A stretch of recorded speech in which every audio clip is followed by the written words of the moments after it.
It is 10:20 a.m. Sunday, May 30th. Hat on because of quarantine hair, blanket on because it's cold. That is pizza that I will not be eating because I have not been taking care of myself these past 2 months, at least like when it comes to exercise and everything else. Gonna make me my breakfast.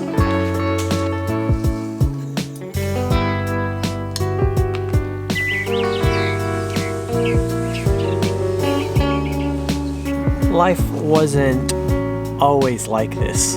Not that long ago, I was on track. I was on track to start my career and start everything, but then the world was hit by a pandemic. Right now, I gotta clean my car.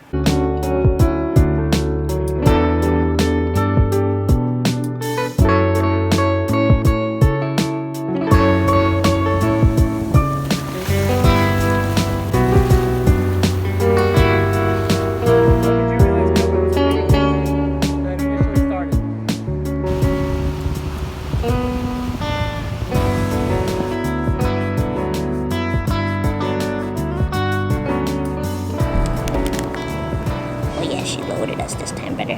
When did you realize that the COVID situation was more serious than like when it initially started? Well, I was actually working in Japan when all of the coronavirus situation started happening. In Japan, it hit a little bit harder because we had the cruise ship that was docked at Yokohama.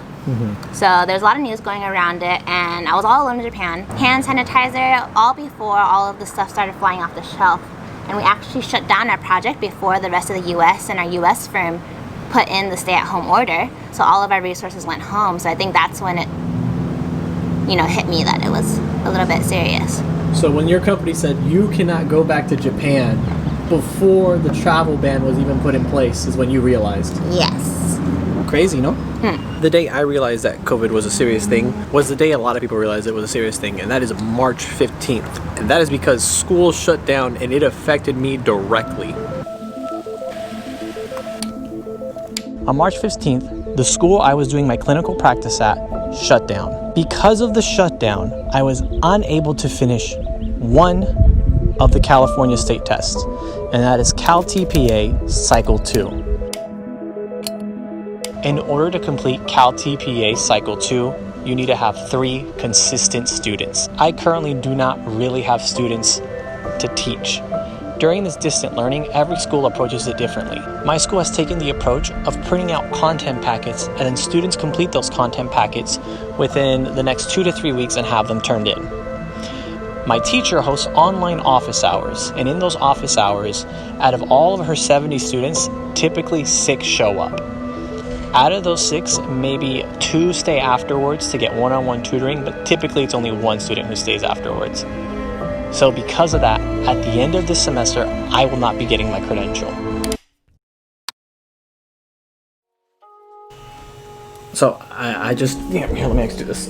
This will work for now.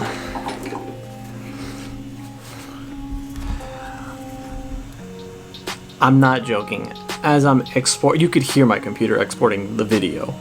As I was exporting the video about my current situation with teaching, I just received an email from one of pretty much the head teacher. She runs most of the program and the mid-level program. It says, "Hello everyone, I have an excellent news for you. Governor Newsom signed an executive order last night that suspends TPA, APA, and RICA for teachers and administrators who are on track to finish their preparation this year, but were unable to due to COVID-19. You still have to meet the requirements to clear the credential, but we can recommend you for the preliminary credential now. The preliminary credential is good for 5 years, so you'll have a considerable amount of time to finish Cycle 2. I know we all wish this news had come sooner. It would have relieved a great deal of stress, but this is definitely a case of better late than never. You have all demonstrated strength, resilience, compassion, blah, blah, blah, blah." That is incredible news. I spoke about it the whole time while I had toothpaste. This is the best news I think I could have gotten. So look at this, look how funny this is. New focus. I just finished exporting it.